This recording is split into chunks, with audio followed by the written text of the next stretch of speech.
우주 만물을 창조하시는 가운데 오직 우리 인간만 하나님의 형상 가진 영적인 존재로 창조하셔서 지정의를 허락하실 뿐만 아니라 모든 것을 정복하고 다스리고 누릴 수 있는 축복까지 주신 것 참으로 감사를 드립니다. 그러나 인간이 어리석어 불신앙하고 불순종하여 마귀에게 속아 죄를 짓고 이 땅에 떨어져서 6가지, 12가지, 5만 가지 고통을 당하다가 지옥에 갈 수밖에 없었는데 그리스도를 통해서 모든 문제 해결해 주시고 영접하면 하나님의 자녀의 신분과 권세를 다시 회복할 뿐만 아니라 땅끝까지 이르러 그리스도의 증인 될 수 있는 특권까지 주신 것 참으로 감사를 드립니다. 오늘도 사랑하는 모든 성도들이 강단 메시지의 제자가 되게 하시며 또 그리하여 세계 복음화를 위한 다락방 전도운동의 제자요 주역으로 쓰임받을 수 있도록 역사하여 주옵소서. 오늘 증거되는 하나님 말씀을 통해서 힘을 얻고 위로를 받고 답을 얻고 하나님이 우리에게 주시는 미션을 발견하는 축복된 시간이 될 수 있도록 역사하여 주옵소서. 그리스도의 신 예수님의 이름으로 감사하며 기도드리옵나이다. 이스라엘 민족이 하나님께서 400년이 넘도록 애굽에서 노예 생활을 하게 하시다가 또 모세를 통해서 광야로 탈출을 시켰습니다. 그런데 그 광야에서 가나안 땅에 성공적으로 들어간 사람은 2명밖에 없었습니다. 60만 분의 2명. 그것은 무엇을 말하냐면 우리 인간이 그만큼 우리의 체질이 불신앙 체질이고 또 불만 불평, 다음 얘기로 말하겠지만 조금만 무슨 문제가 있으면 투덜거리고 반항하고 거역하고 믿지 않고 오해하고 곡해하고 그래서 나 중심, 돈 중심, 성공 중심으로 내가 당연히 해야 될 것을 하지 않으면서 응답 못 받는 그런 삶을 살아가고 있다는 거죠. 그게 그래서 온전한 믿음을 갖는다는 게 너무나도 어렵다는 거죠. 네. 그러나 이제 우리가 복음 안에 들어왔어요. 과거에. 그렇기 때문에 과거 이스라엘 민족에 비하면 저도 신앙생활을 4대째 외가로는 뭐 몇 대째인지 모르도록 믿고 있는데 보면 우리 복음 안에 있는 우리 교단에도 보면 정말로 이분들은 복음적인 분이구나. 뭐 60만 명 중에 2명밖에 없는데 제가 보면 정말로 복음을 사랑하는 분들이 많은 것 같아요. 그런 후대들도 고민이 그래서 어떻게 복음을 전할까? 어떻게 전도를 할까? 어떻게 교회에 유익이 될까? 어떻게 전도자의 목사님의 보호자, 동역자, 식주인이 어떻게 될까? 이 고민을 하는 분이 너무 많은 것 같아요. 그래서 완전 복음의 축복이다 이렇게 생각이 듭니다. 그럼에도 불구하고 그 복음의 여정은 믿음으로 결론내고 복음으로 결론내는 것은 그렇게 쉽지 않다는 거죠.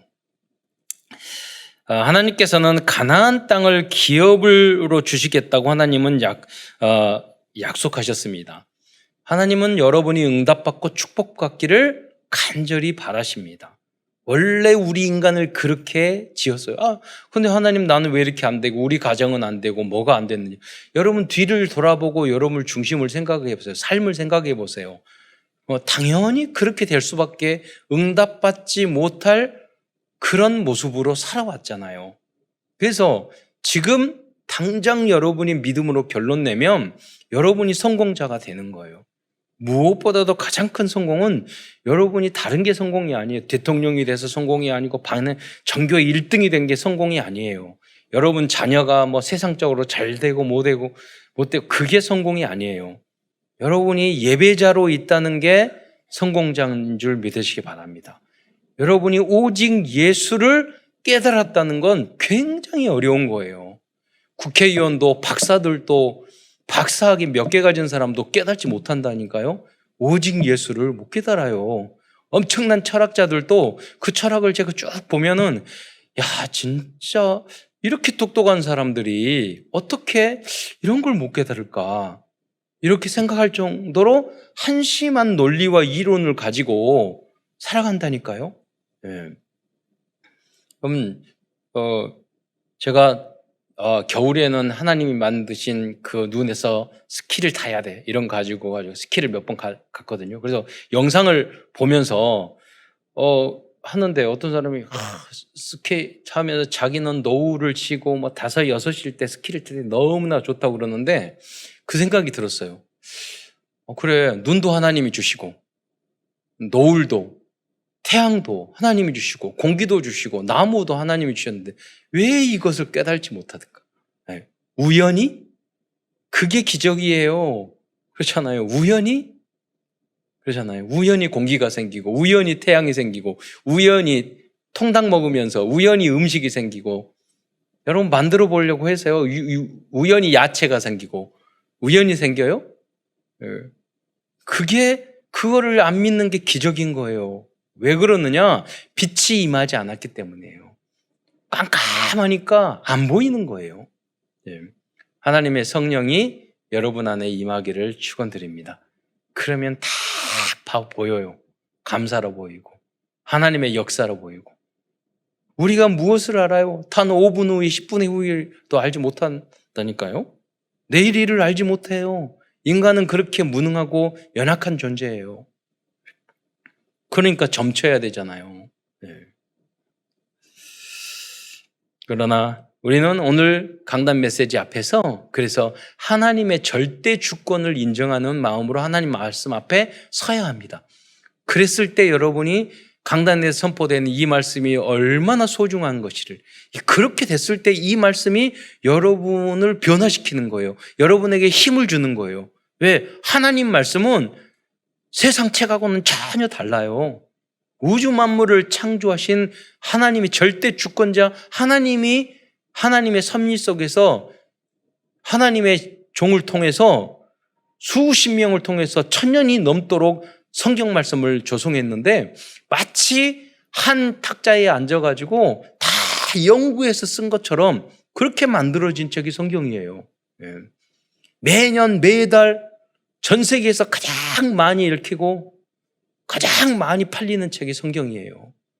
여러분 어떤 책이 만약에 1년, 10년, 20년 동안 계속해서 1등 한다고 그러면 여러분 어떤 노래가 계속해서 10년, 20년, 100년 후에 1등 한다면 그게 사람이 만든 책이에요?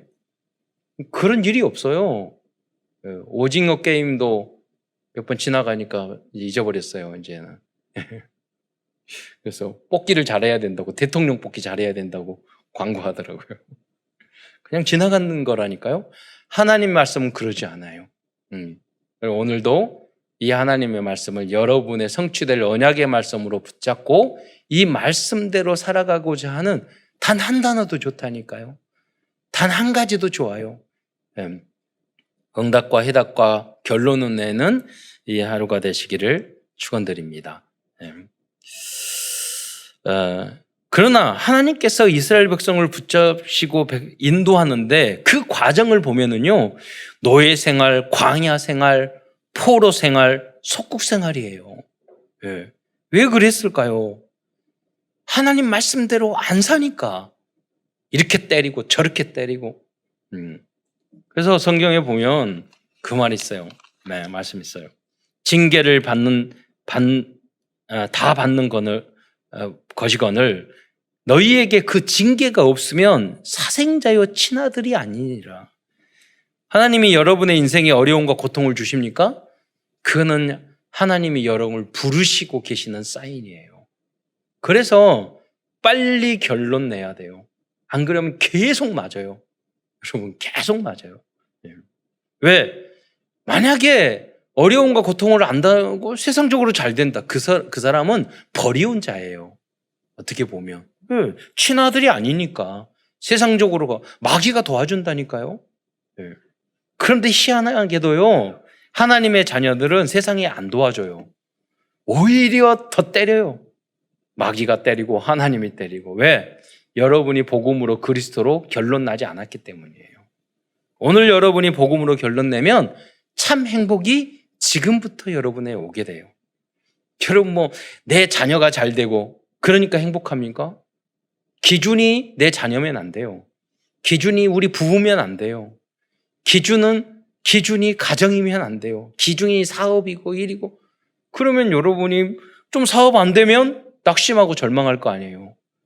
그래서 왜 자살합니까? 기준이 다 그런 것들이에요.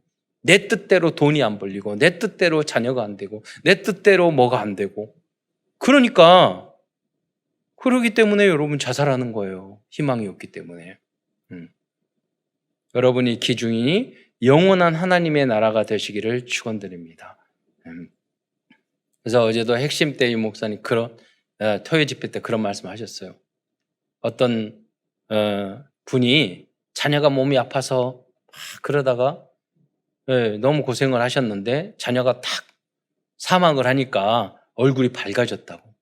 왜? 하나님의 절대 주권. 하나님이 아플 때는 열심히 기도하겠지만 하나님이 생명을 불러갔는데 어떻게 할 거예요? 죽게 맡기지. 그걸 또 절망하고 하나님의 나라에 가서 만나면 되니까. 그런다고 생명을 무시하고 그러자는 건 아니잖아요. 우리는 하나님의 내 뜻이 아니라 하나님의 절대 주권, 하나님의 계획. 그것을 깨달았을 때 지금부터 노예 생활, 광야 생활, 포로 생활에서 속국 생활에서 빠져나올 수 있다니까요. 어떤 것도 문제가 되지 않는 거예요. 그 상태가 완전 복음이 된 상태예요. 어떤 것도 기쁨을 빼앗아갈지 못해요. 그래야 돼요. 어떤 것도 나에게 행복함을 앗아갈 수 없어야 돼요. 오직 그리스도로, 오직 복음으로, 오직 그리스도로 행복한 거예요. 그러다 보면 나머지는 다 따라온다니까요. 그의 나라와 그의 의를 구하라. 그리하면 이 모든 것을 너에게 더하시리라. 그게 진짜 우선순위입니다. 네. 제가 어떤 분의 간증을 들었는데 그분이 어떤 군인 출신인데 중견 기업을 이루셨어요. 그런데 군인 출신인데 어떤 분이 자원봉사 오더니 막 이렇게 대대장인가? 그렇게 하셨는데 그분이 그 군부대에 와가지고 위문품을 주고 막 그러더니 어느 날 말하더라고요. 저기 내 사업을 하는데 보증 좀 서주라고. 그 보증을 서가지고 군인도 공무원이잖아요. 완전히 사기를 당한 거예요. 그래서 다 어려움을 당했는데 그 아내가 여보 좀 미안해. 이렇게 해서 군부대에 봉사 왔는데 이렇게 해가지고 내가 월급이 절반 이상, 그 이상 다 날아가게 됐어. 그렇게 말했더니 그 아내가 그러더래요. 그것도 당신이 알고 그런 게 아니라 하나님의 절대 계획이 있는 거죠. 이렇게 말하더래요. 그 부인이 완전 복음의 부인이에요.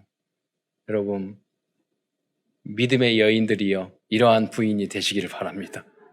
그러니까 잔소리하고, 그리고 복음으로 잔소리하고, 못 참고, 못 기다리고, 그러잖아요.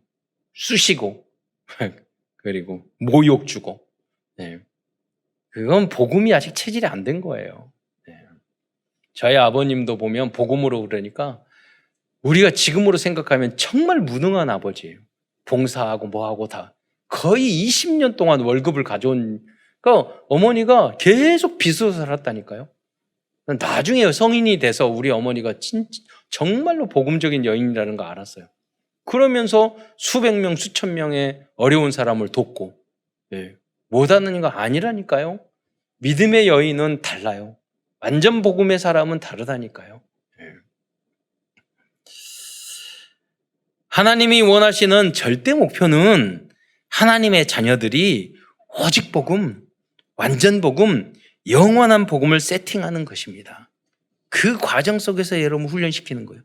하나님은 하나님의 자녀들이 이 세상에서 빛과 소금과 향기의 역할을 할 때까지 하나님의 말씀이 각인되고 뿌리 내리고 체질이 변화되기를 원하십니다.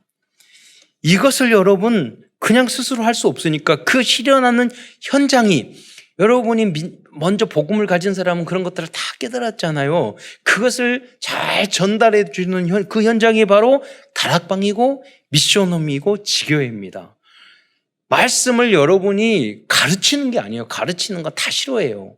여러분이 증인 되시기를 축원드립니다. 증인 되려면 결론을 내야 돼요. 그리고 복음과 말씀이 정리가 돼야 돼요. 아, 내가 이렇게 살아왔고 이렇게 했는데 나는 하나님이 복음이 이렇게 해서 나에게 힘을 줬고 어떤 문제도 나의 기쁨과 감사를 빼앗을 수 없고 나는 이렇게 했다. 너무 감사하다. 네. 그런 것을 여러분 증거할 수 있어야 된다니까요. 그리스도의 증인 되시기를 주님의 이름으로 축원드립니다.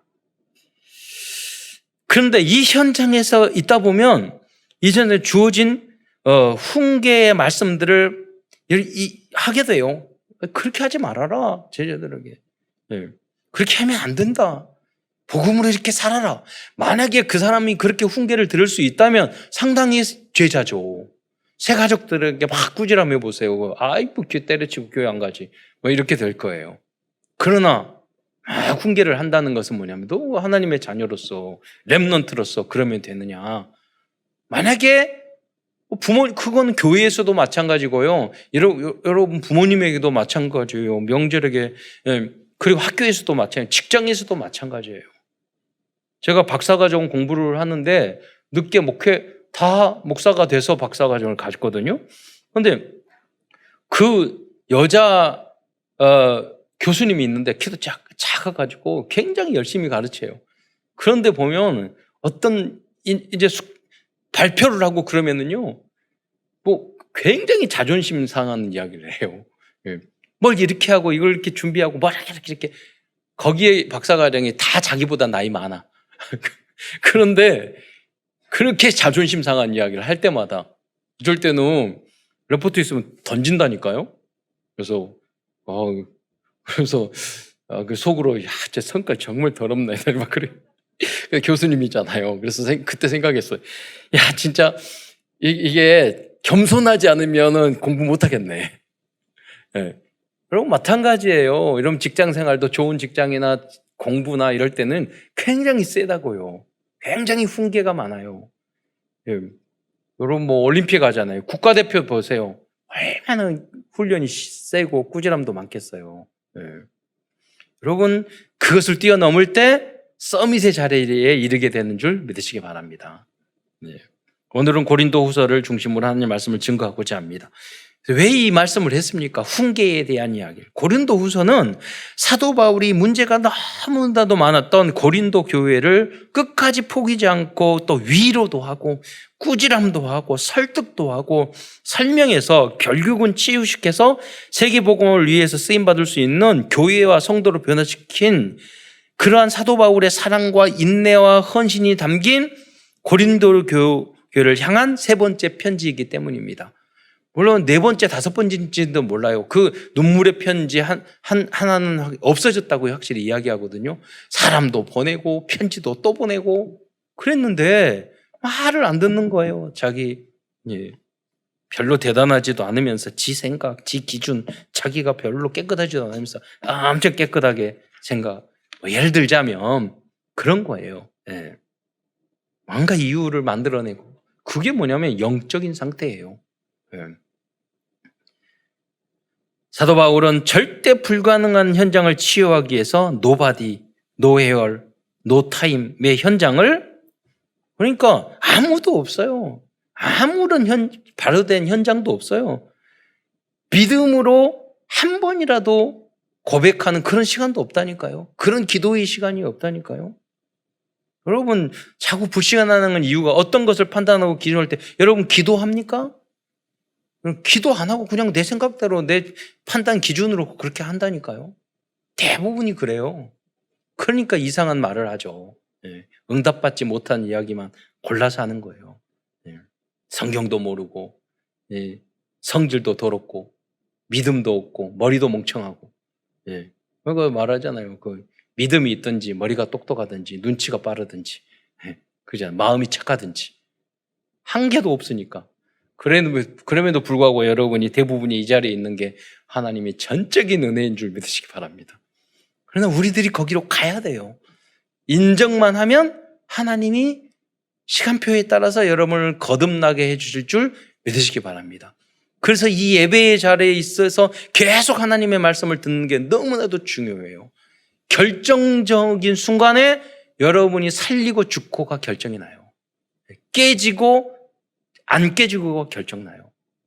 그래서 예배의 자리가 너무너무 중요한 거예요. 그냥 교훈으로 듣지 마세요. 교양으로 설교를 듣지 마세요. 하나님의 말씀으로 듣기를 축원드립니다. 절대적인 캐논이에요. 인생의 캐논. 그래야지만이 여러분의 삶 속에 적용되고 역사가 되는 겁니다.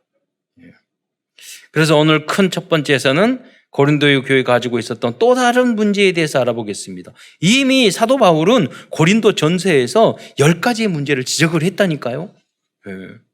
여러분, 어떤 분이 편지 써가지고 여러분의 첫 번째 문제, 두 번째, 세 번째, 10가지 문제 지적하면 여러분 뭐예요? 속이 뒤집어져가지고 인간관계 끊어버릴 거예요. 그러잖아요. 그러니까 사도 바울이 그걸 한 거야. 그래도 여러분, 또 새로운 문제가 있었던 거예요. 그래도. 그 첫 번째 문제는 뭐냐? 고린도 교회가 끝까지 순종하지 않는 그에는 순종하는 성도들이 있었다는 거예요. 여전히.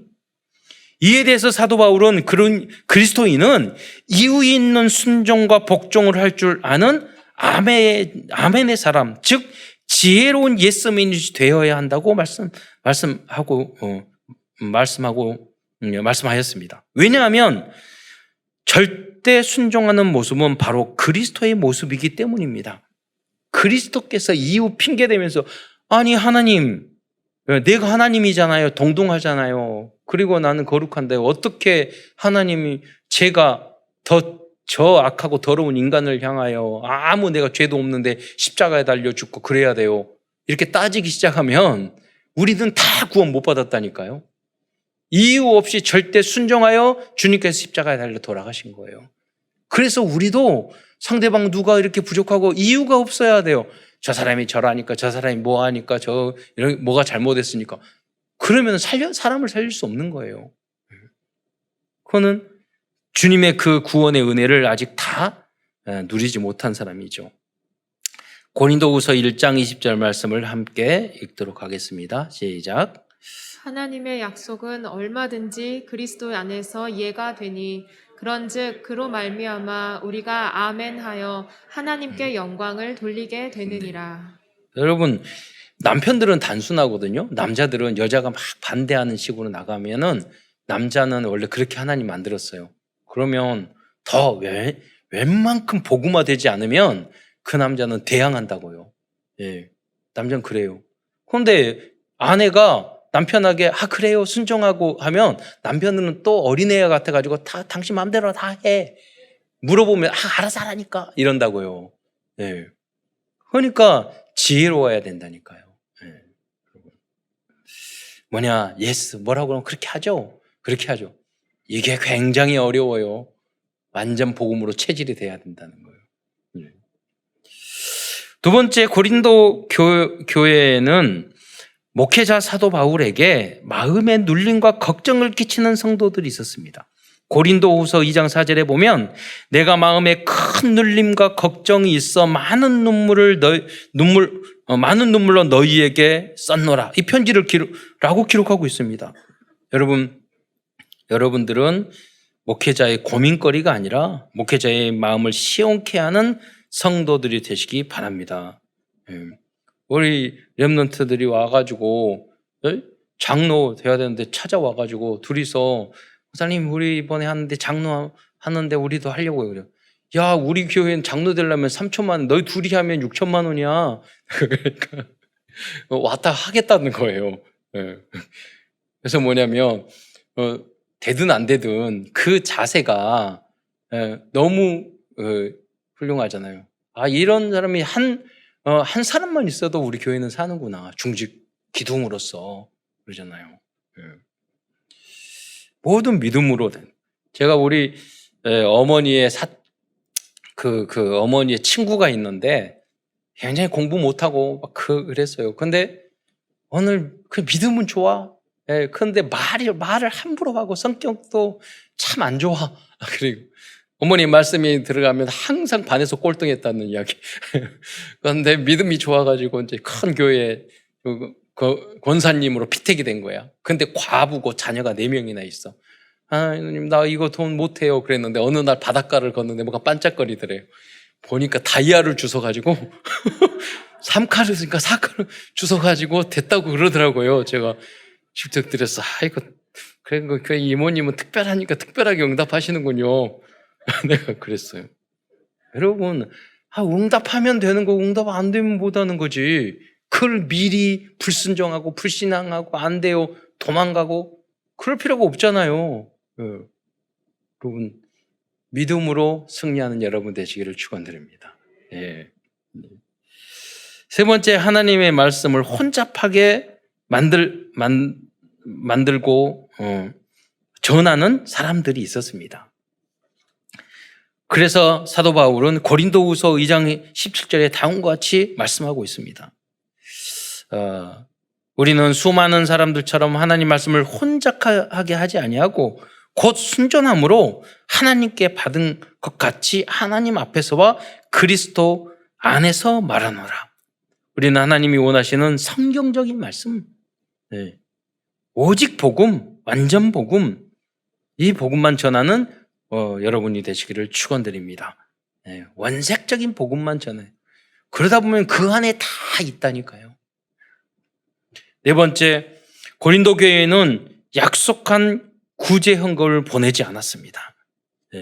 9장 15절에 보면 너희가 전에 약속한 연보를 미리 준비하게 하도록 권하는 것이 필요한 줄을 생각하노니 이렇게 준비해야 참 연보답고 억지가 아니니라. 여러분, 교회는 그냥 운영이 되는 거 아니에요. 교회는 많은 분들의 헌신을 통해서 여기까지 교회 건축도 하고 여기까지 진흥해 오고 운영이 되고 그러는 거잖아요. 반드시 그러니까 성도들은 당연히 헌신하는 자세를 가져야 되는 거예요. 고린도 교회는 물질적으로 응답을 많이 받았어요. 그래서 당연히 사도 바울의 보호자, 동역자, 식주인이 돼야 되는 거예요. 그리고 자기네들이 약속도 했어요. 그랬는데도 불구하고 이 약속한 연보, 헌금을 안 한 거예요. 사도 바울이 여기에 대해서 꾸지람을 하는 거죠. 다음은 고린도 교회 성도들 중에는 이단들의 말에는 쉽게 넘어가는 사람들도 있었습니다. 목사님의 말을 안 들으면서 이상하게 다른 사람의 이야기는, 사기꾼의 이야기는 잘 듣는 걸. 그게 우리의 체질이잖아요. 고린도후서 11장 4절의 말씀을 보면은요, 만일 누가 가서 우리가 전파하지 아니한 다른 예수를 전파하거나 혹은 너희가 받지 아니한 다른 영을 받게 하거나 혹은 너희가 받지 않은 다른 복음을 받게 할 때에는 너희가 잘 용납하는구나. 교회 다닐 때는 그렇게 성경도 안 읽고 그렇게 전도도 안 하고 그렇게 뺀질뺀질하게 도망다니더니 신천지에 가서는 얼마나 열심히 하든지 14만 4천 명이 들어가려고 그렇잖아요. 그러니까 체질이 자유로운 것은 못 하는 거예요. 교회는 다 자원하는 마음으로 하는 거예요. 강제성이 없어요. 여러분이 다 자유. 그래서 우리가 자원하는 마음으로 적극적인 순종이 돼야 되는 거예요. 그러나 이단들은 다 그러지 않아요. 강압적으로 다 끌어가려고 하는 거예요. 그런데 그런 사람의 이야기들은 잘 듣는다고요. 세상적으로 나쁜 것은 그래? 잘 따라가.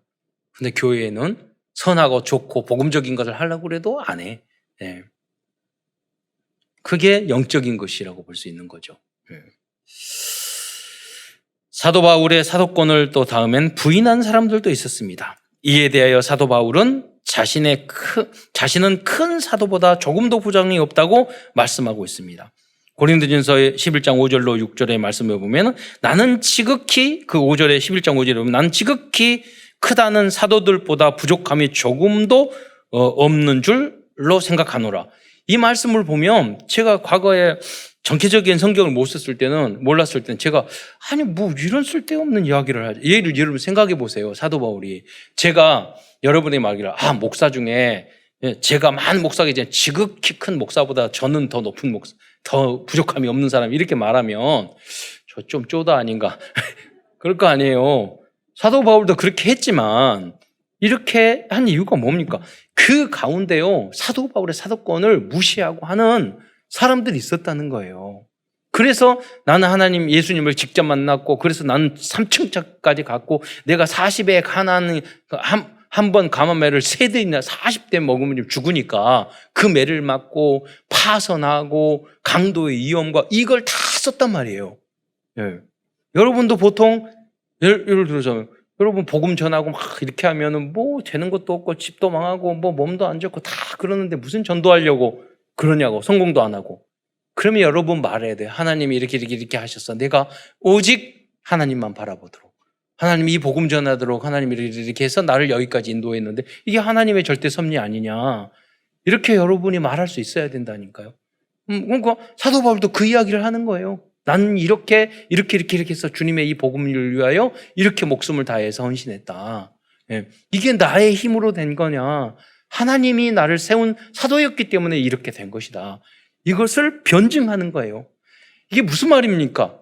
그만큼 고린도 교회 사람들은요 성격이 못돼 먹은 거예요. 예. 사도 바울은 왜 이렇게 했죠? 그 중에 이 말을 듣고 한 사람이라도 깨닫고 건져지는 사람이 있을까 하여 끝까지 포기하지 않고 이 말을 했던 거예요. 6절에 보면 내가 비록 말에는 부족하나 지식에는 그렇지 아니하니. 그러니까 사도 바울의 모습을 보니까 말을 더듬어. 제대로. 그러니까 아볼로가 훨씬 말을 잘해. 그러니까 나는 아볼로에게 신라가 훨씬 나아. 베드로가 나아. 무식하다고 하지만 말을 훨씬 더 잘해. 베드로에게. 교회 안에서 분파를 만든단 말이에요. 그래서 사도 바울이 오직했으면 이런 말까지 했을까요? 사도 바울은 고린도 후서에서 아주 긴 내용을 통해 자신에 대해서 변증하고 설명하고 있습니다. 어떻게 보면 아주 구차하고 불필요한 설명인 것 같습니다. 그러나 사도 바울이 이렇게 긴 변명과 설명을 한 이유는 그들을 끝까지 이해시켜서 변화시키고자 하는 사랑이고 끝까지 포기하지 않는 전도에 대한 열정에서 기인한 것이라고 볼 수 있습니다. 여러분이 누군가를 복음을 전하고 막 했을 때 뭐냐면 이해가 안 되니까 이렇게도 이야기해보고 저렇게도 이야기해보고 막 하잖아요. 그 이유가 뭡니까? 가능하면 우리 부모님, 우리 가족들, 우리 친구들 가능하면 이 복음 듣고 구원받게 하고 이 가장 축복된 이 믿음의 길을 걸어가게 하기를 위해서 막 구차하게 그런 말을 할 수 있잖아요. 네. 여러분이 끝까지 포기하지 않으면 하나님이 성령으로 역사할 줄 믿으시기 바랍니다. 네. 큰 두 번째에서는 사도 바울이 고린도 교회를 향하여 말씀하신 절대 목표와 절대 미션에 대하여 말씀드리겠습니다. 너무나도 문제가 많았던 고린도 교회 성도였지만 사도 바울은 이분들을 치유하기 위하여 절대 미션을 주고 있습니다. 어떻게 보면 수많은 잔소리라고 볼 수 있습니다. 네. 사실 창세기 3장, 6장, 11장의 체질을 가진 사람들을 그리스도의 제자로 양육하기 위해서는 수많은 교육과 잔소리와 훈계가 필요할 수 있습니다. 그래서 이 이야기를 잘 듣는 사람은 효자가 될 수 있고 좋은 직원이 될 수 있고 좋은 믿음의 사람이 될 수 있어요. 그것을 오늘 잠언 12장 1절에 그렇잖아요. 여러분 지혜로운 사람은 훈계를 여러분 좋아한다니까요. 지혜로운 사람, 복된 사람은 오히려 그러니까 우리 제가 제 친구를 어떤 직장에 취직을 시켜서 일을 하는데 그 친구가 굉장히 눈점도 진하고 사무라이고 성질도 그러고 까다롭고 그래요. 저희가 가가지고 거기서 일하는 분들에게 이야기했죠. 거기 미안하다. 이 친구가 일은 잘하는데 되게 까다롭고 그렇죠. 그랬더니 거기 그 직원이 옆에서 그러더라고. 딱 그러더라고. 그런데 배울 게 많아요. 내 마음속에 쟤는 참 잘 성장하겠구나 이런 생각이 들었다니까요. 네. 뭐 좀 까다롭다고 그래가지고 불만 불평하고 그럼 그 사람은 그 이상 될 수가 없어요. 예. 우리 첫 번째 절대 미션은 여러분 어떠한 어려움과 고난 중에서도 하나님만 의지하는 믿음을 가지라는 것입니다. 네. 여러분 요셉이 여러분 일이 쉬웠겠어요? 노예 생활하고? 그럼 요셉이 어려웠겠어요? 막 짜증내고 힘들고 고민하고 그랬겠어요? 아니잖아요.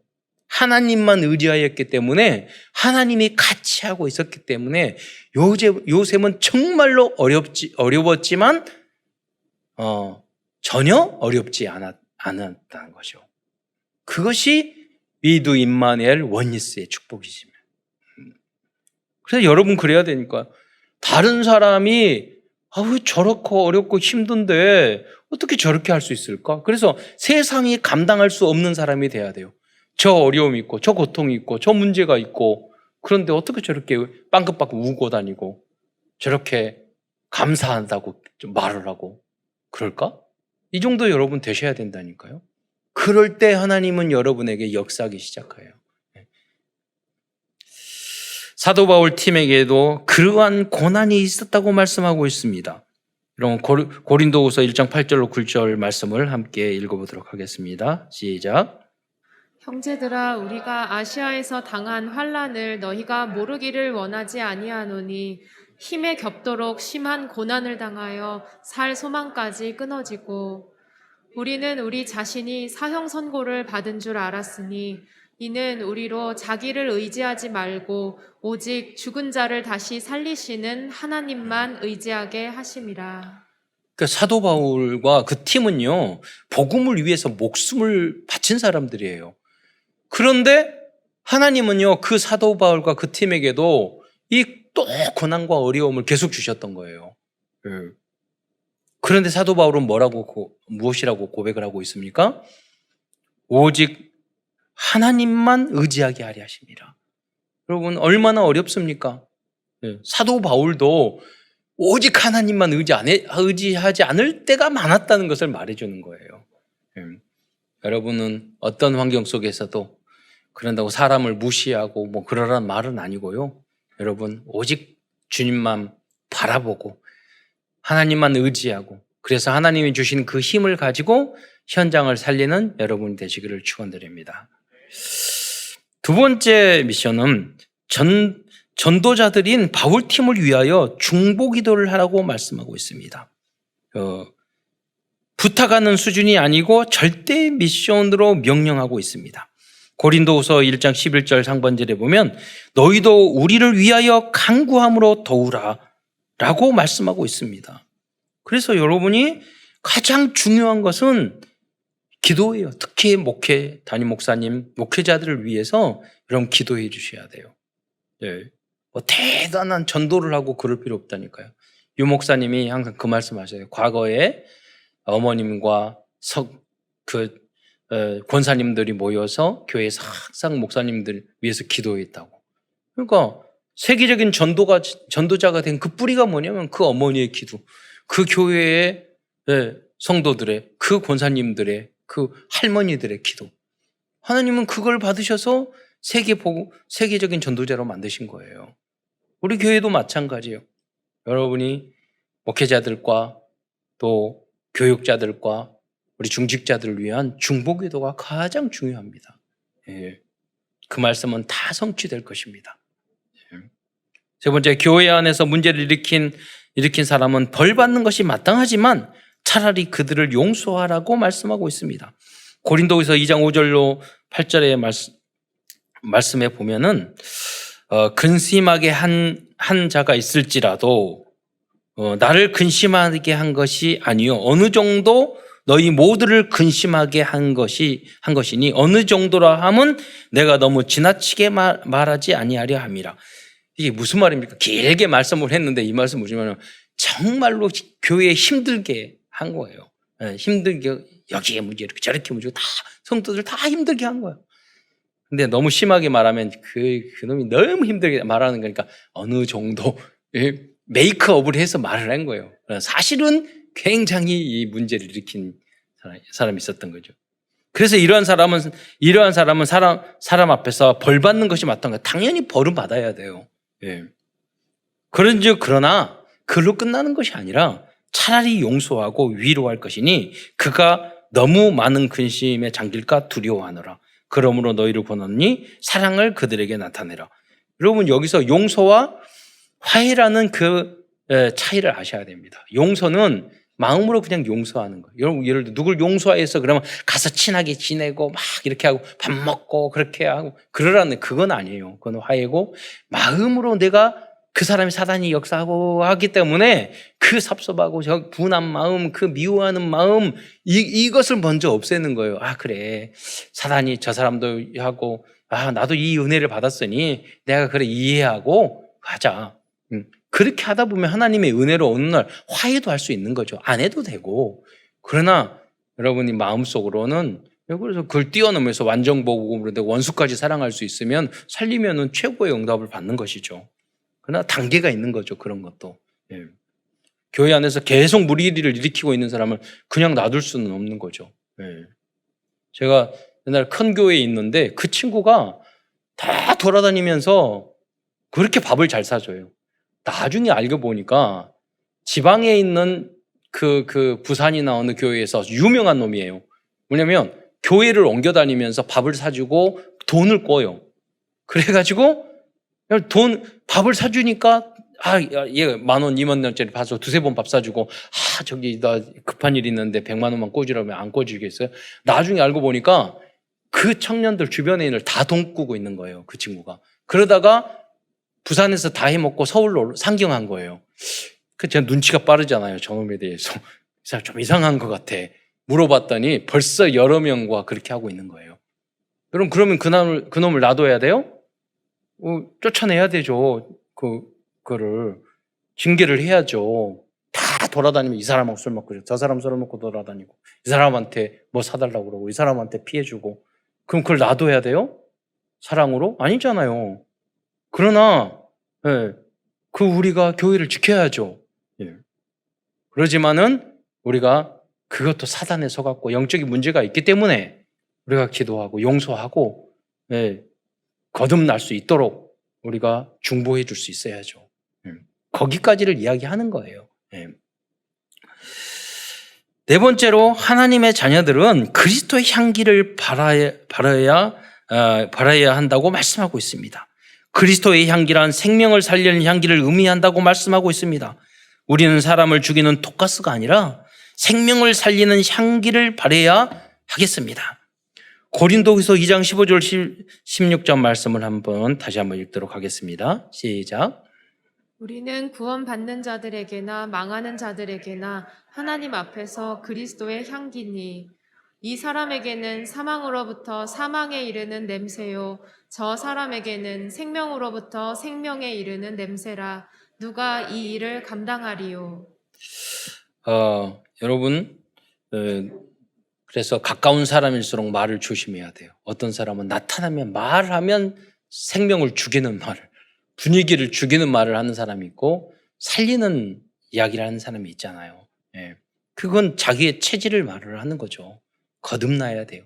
이전 것은 지나갔으니. 하나님의 말씀을 절대 내 체질이나 그런 걸로 기준으로 삼으면 안 돼요. 하나님의 말씀을 기준으로 절대 기준으로 수준으로 표준으로 삼아야 합니다. 다음으로 성도들은 그리스도의 편지의 역할을 해야 한다고 말씀하고 있습니다. 고린도후서 3장 3절입니다. 함께 읽겠습니다. 우리로 말미암아 나타난 그리스도의 편지니 이는 먹으로 쓴 것이 아니요 오직 살아계신 하나님의 영으로 쓴 것이며 또 돌판에 쓴 것이 아니요 오직 육의 마음판에 쓴 것이라. 여섯 번째로 믿지 않는 자와 멍에를 함께 매지 말라고 말씀하고 있습니다. 고린도후서 6장 14절의 말씀을 함께 읽겠습니다. 시작. 는 믿지 않는 자와 멍에를 함께 매지 말라. 의와 불법이 어찌 함께하며 빛과 어둠이 어찌 사귀며. 이거는요 결혼과 사업을 말하는 거거든요. 그 여러분이 여성 동지들이 믿지 않는 남편하고 결혼을 하잖아요. 평생 그 남편 한 명 구원해 놓고 인생 끝나요. 네.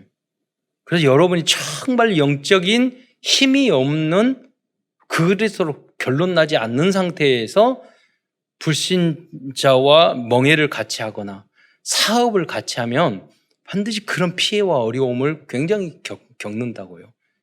그래서 뭐냐면 우리의 믿음의 선배들이요, 부흥해야 될 이유가 결혼을 하더라도 믿음의 안에서 믿음의 가족들이 서로 결혼을 해야 하는 게 훨씬 안전하다는 거예요. 오늘도 찬양한데 둘이 결혼해가지고 작곡 작사 사이가 찬양하니까 너무 좋잖아요. 믿음 안에서 시작이 달라요, 여러분. 시작이 너무너무 달라요. 그리고 그 비밀을 알려줘야 되잖아요. 또 사업도 마찬가지입니다. 여러분 동업하고 뭐하고 아까 성경에도 나왔잖아요. 우리가 선한 것이 하나도 없어요.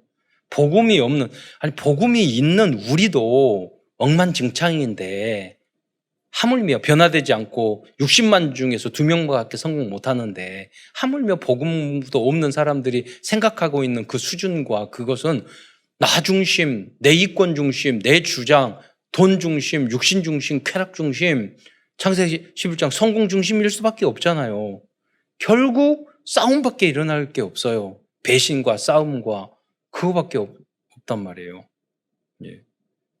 그래서 여러분 정말로 여러분 결혼과 사업에 있어서 불신자들과 함께하여 그들을 변화시킬 만한 복음의 확신과 영적 힘이 없다면 함께하지 않는 것이 좋습니다. 그게 뭐 함께하지, 그럼 세상에 가서 하지 마라, 그 말이 아니잖아요. 여러분이 정말로 힘을 가지고 있어야 돼요. 흑암을 꺾을 만한 불신자나 불신 현장을 빛으로 밝혀서 여러분 모든 불의하고 불법 행하지 않으면은 현장에서 살 수가 없다니까요. 그 현장에서 법을 지키고 그 현장에서 정직하게 살고 그 현장에서 그렇게 하면서 먹고 살라는 게 이게 불가능한 일이에요. 하나님이 함께 하지 않으면. 그래서 응답으로 하나님이 주신 그 능력으로 현장의 흑암을 꺾고 하나님이 주시는 응답을 받기를 여러분 축원드리겠습니다. 완전 복음의 제자가 되라고 마지막으로 말씀하고 있습니다. 고린도후서 7장 1절의 말씀을 함께 읽겠습니다. 시작. 그런즉 사랑하는 자들아, 이 약속을 가진 우리는 하나님을 두려워하는 가운데서 거룩함을 온전히 이루어 육과 영의 온갖 더러운 것에서 자신을 깨끗하게 하자. 어떻게 인간이 이렇게 육과 영의 온갖 더러운 거, 우린 추악하고 더럽고 악한 존재인데 어떻게 이렇게 될 수 있겠습니까? 그래서 우리는 안 될 때마다 오직 그리스도, 주님, 내가 이렇게 해야 되는데 하나님의 자녀인데 또 실패하고도 안 됐어요. 이 고백만 해도 여러분은 급격하게 변하게 되기 시작해요. 그래서 뭐냐면 그리스도의 주인으로 바뀌고 하나님 말씀이 들어오면 내 안에 하나님의 나라가 이거 천국이 임해요. 그럼 내가 가는 곳이 흑암이 꺾이고 하나님의 나라가 임하고 평화와 기쁨이 넘치기 시작하는 거예요. 그러면 그게 성령이 역사하셔 땅끝까지 증거되는 거. 그게 세계복음화예요. 그 사역의 주역으로 쓰임받는 여러분이 완전 복음의 제자가 되시기를 축원드리겠습니다. 결론입니다. 오늘도 고린도후서를 통하여 우리들에게 주시는 CVDIP를 정리하면서 말씀을 마치기로 하겠습니다. 커버넌트 언약입니다. 하나님께서 전도자들에게 주신 언약은 끝까지 포기하지 말고 교회와 개인들을 치유하고 양육하라는 것입니다. 그 이유는 하나님께서 전도자들인 우리를 그렇게 사랑해 주시고 끝까지 함께해 주셔서 사실 그래서 우리가 오늘 이 자리에 있는 거잖아요. 비전입니다. 우리의 비전은 237 나라의 교회와 전도자들에게 완전 복음으로 변화될 때까지 훈련시키시는 하나님의 사랑과 섭리를 알려주는 것입니다. 복음의 이 언약의 길을 걸어가면 참 어렵고 힘들거든요. 제가 어제까지 찢어진 베일이라는 그 무슬림 안에서 복음을 받고 구원받은 그 간증을 쫙 들었거든요. 그 너무나도 부잣집에서 비로소 이게 어느 날 몸에 질병이 있었는데 코란을 읽으면서 여전히 기도하는 거. 병이 안 낫는 거예요. 그래서 계속 이렇게 기도하다 보니까 코란을 보니까 마리아의 아들 예수가 죽은 자도 살리고 근데 하나님이 역사죠. 아니 마호메트는 한 번도 그런 적이 없어. 근데 이 마리아 아들 예수가 누군 거지 궁금한 거야. 그래서 계속 기도하다가 결국 복음을 알게 되고 다 재산, 아버지님이 더 빨리 돌아가면 엄청난 재산을 물리셨는데 다 버리고 복음의 길을 갔는데 그 길이 너무나도 가시밭 같은 길이에요. 위였어요. 그 길을 걸어가는 거. 그 이야기를 들으면서 예비된 제자들이 있구나. 여러분 제자 237 나라의 많은 사람들이 종교적인 어떤 문화적인 배경 때문에 복음을 받아들일 수 없는 환경에 있을 거라고 우리는 선입견을 가질 수 있잖아요. 그러나 예비된 사람이 분명히 있다는 거. 다음은 드림 꿈입니다. 우리들이 만일 개인과 교회와 현장을 치유하기 위해 24시간 기도한다면 하나님께서는 우리들의 모든 꿈을 이루어 주실 것입니다. 이미지입니다. 우리는 하나님의 형상 가진 하나님의 자녀입니다. 개인과 교회와 현장의 빈 곳을 치유하기 위해 조금만 집중해도 5가지 미래가 보일 것입니다. 프랙티스 지속적인 실천입니다. 이번 주는 그리스도의 향기와 편지가 되기 위해서 붙잡아야 할 절대 목표와 절대 미션이 무엇인지 기록해 보시기 바랍니다. 오직 복음, 완전 복음, 영원한 복음 안에서 개인과 교회와 후대를 끝까지 치유하고 양육하는 모든 전도자들이 되시기를 축원드리겠습니다. 기도하겠습니다. 사랑해 주님, 참으로 감사를 드립니다. 오늘도 고린도 후서 말씀을 통해서 하나님의 사랑과 또 하나님의 은혜를 받은 사도 바울과 그 팀이 교회와 개인을 살리기 위해서 그들을 복음으로 양육하기 위해서 얼마나 헌신하고 열정을 가지고 또 사역을 했었는가를 알 수 있는 은혜 주신 것 참으로 감사를 드립니다. 사랑하는 모든 성도들이 우리가 먼저 그 사랑을 받았으니 그 사랑의 중심을 가지고 포기하지 않고 생명 살리는 그리스도의 제자들로 쓰임받을 수 있도록 역사하여 주옵소서. 그리스도의 신 예수님의 이름으로 감사하며 기도드리옵나이다.